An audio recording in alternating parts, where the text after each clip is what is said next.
very lucky in the U.S. to be able to do that in a lot safer way.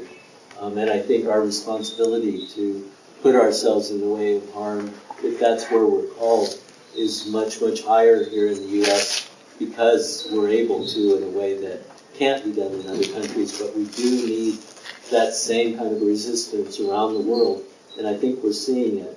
And the other point he was making is that with things structured the way they are, that even as individuals, if we do the very most we can to conserve our use of energy, to live in a different way, that the system is so entrenched around the world. And the point he made that the same way that when we stopped to a large part the use of cigarettes in this country, they really opened up markets in the rest of the world, and I think that's a likely outcome if we were able to stop and drastically cut back the use of fossil fuels here in the U.S. I think there could be an attempt for them to market, in developing countries, and so we really need that global solidarity. We're really looking at a threat for all of us around the world, and we need to act together.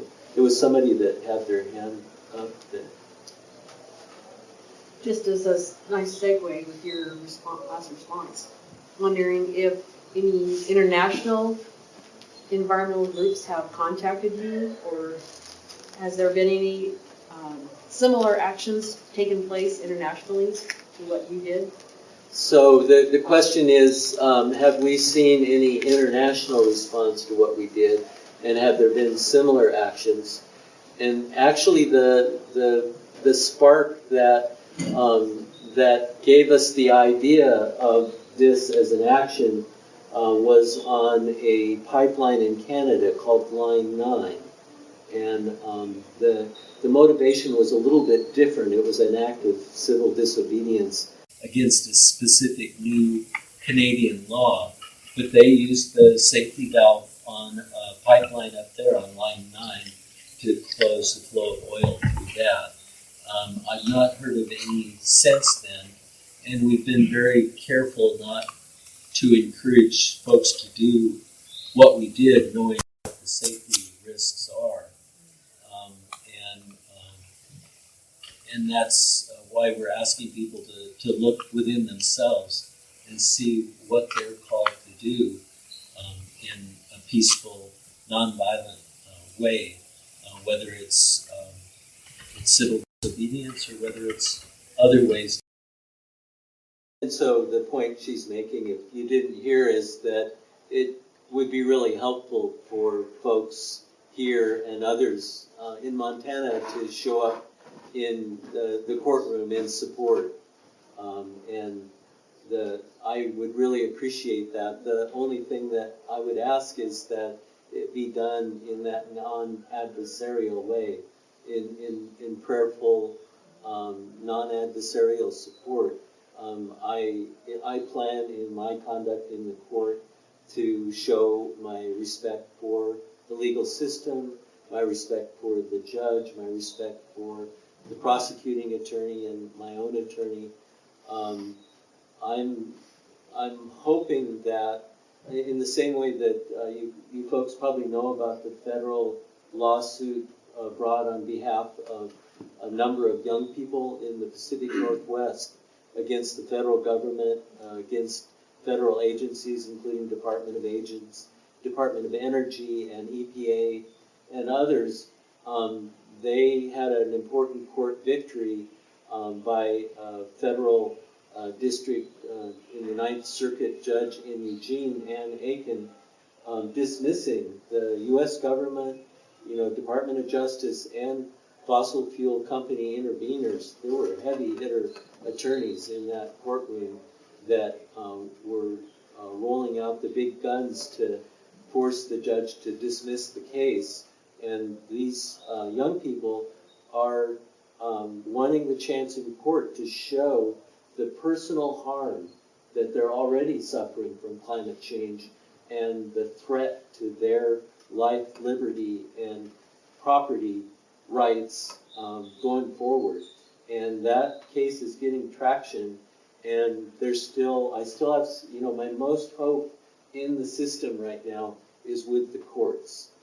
I think that and the tribal treaty rights of First Peoples, I think those are two of the most powerful and hopeful things that we've got going. And so I'm going to be turning out in strong support of the court and the court's power to balance the executive and legislative branches of our government. Just concerning whether we should all go to the courtroom or not, does 350 have lots of contacts all over Montana? Because I think the best thing is to have people from all over Montana there, and not just 40 of us from Missoula. But they don't know where we're from. No, they won't. But if they talk to us, they will. And it's just all in all, I think, a better thing if it becomes clear that this is a concern of our whole state. Well, And I can speak to that. No, we don't have very good contacts outside of the Missoula area. Leonard, when he first started talking about coming to Missoula to speak, also wanted to speak in Helena and Bozeman and Billings. And I contacted our, premier environmental organizations, MEIC, Northern Plains, and tried to get hold of people in the climate movement in Bozeman, and no one would support a public forum. MEIC said they don't do civil disobedience and they don't encourage it. And Northern Plains said, we are negotiating with the fossil fuel industry on certain, ranching rights and property values, and we don't want anything to get in the way of that. And in Bozeman, a woman finally came through about 2 days before Leonard was coming to Montana, and we just didn't have time to set up a date that worked. because it's the problem that we have with the group that I work with as well. We tend to be a Missoula group, and what we want to be is a broader Montana group, right? So that's, I think we all have to work toward that. Yeah, and I appreciate that, and I'm going to get to you in just a second, so I didn't want you to have to keep holding your hand up. I'm interested in coming. I may not actually go to trial for as much as 2, 3, 4 months, and I'd be very interested in coming back out and meeting with groups in the meantime. I think faith groups. Angela and I go to the Unitarian Church, and so they seem like a likely place where we might be able to come and make a connection. And other faith groups, particularly ones that have strong social justice committees and groups. And so that if you folks had those kind of connections and could work out an invitation, I definitely would come out to talk to them. Jeff? I was just going to mention that we were at Angela Davis when she came over to Bozeman. There was huge support for her when it came from an activist foundation. Sue, I can't hear you. I'm sorry. I was just saying that when we were over in Bozeman for Angela Davis, and that was put on by an activist foundation who brought her as a speaker. I don't know exactly that whole organization, but it's a really interesting contact. Let's talk about that.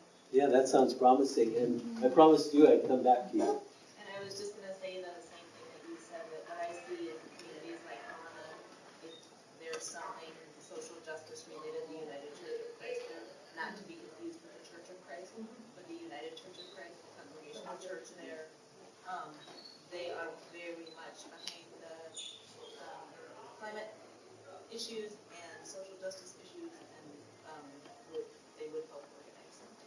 That would be wonderful. I think it is something really worth considering about this idea of throwing a bunch of Missoulians over there, because they know, I've done business there, and you know what they say in Fort Benton? They say, we just have to look at your bumper stickers. They know who we are, they know us too. And the numbers on the tags too. But it actually could end up going further down the road to prison by having a bunch of Missoulians, because there's a lot of people in the state they think of us as just a bunch of crazy whacked out hippies and have a lot of resistance to our ideas. So it's something to really consider whether you want to invite Missoulians to Fort Benton. We can each carpool with somebody from outside the county. So I would rather have your support. I don't think that it'll reflect at all badly on me. I think that they won't at all be surprised that there's support for cutting back on fossil fuel carbon emissions in Missoula. And so, I've given up on trying to convince people that just don't even want to accept the possibility of climate change. I'm interested in reaching those folks who understand the threat and just aren't sure, whether to act or where they might fit in. And it's not that I want to at all tell them what's the right thing for them to do. The only wrong thing I think is not doing anything. To think that government or industry or who knows what, some really neato, keen, brand new scientific discovery is going to rescue us. I don't believe that that's going to happen. I think it's going to be either we all act to save ourselves, or we're not going to make it. The full courthouse is gonna have a hell of a lot more impact than anything else. Yeah. I So don't care who you're, where it's from. I'd love to see you there, and I fully agree that there could be some downsides. Yeah, there could be an impact. But really, there's some animosity out there for Missoulians in the state. Yeah. And maybe 5 people from Great Falls would be more valuable than 40. So if you guys can help us turn out folks from across the state, that would be wonderful. Leonard, did you mention the successful necessity defense that took place in New England?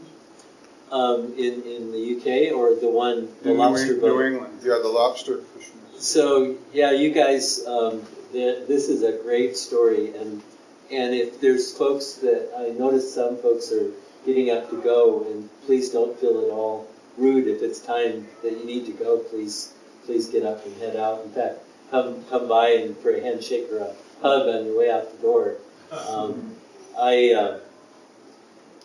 So in Massachusetts, there's this large coal plant and coal port where these huge freighters come in loaded with coal to be unloaded for burning at this coal plant, power generation plant.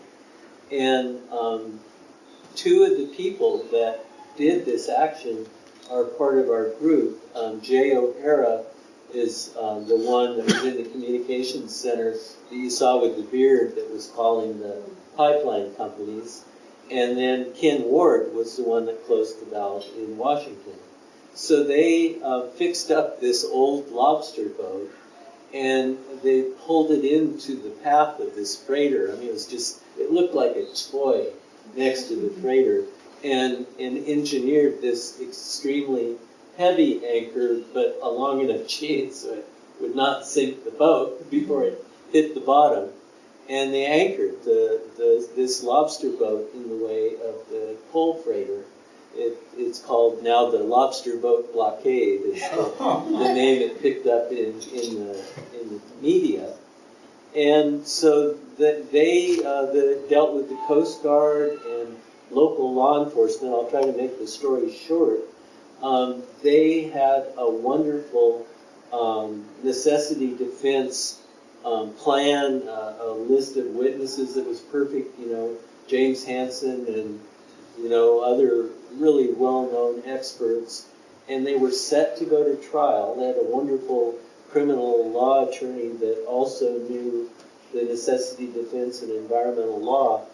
And on and it was a Quaker community. J. O'Hara's a devout Quaker, and his people had been holding prayer vigils every day for several weeks leading up to the trial on the courthouse steps. And the district attorney, was coming to work through that day after day. And Bill McKibben wrote an article for Rolling Stone. I think this must have been a couple years ago at the time that really, it was during his Do the Math.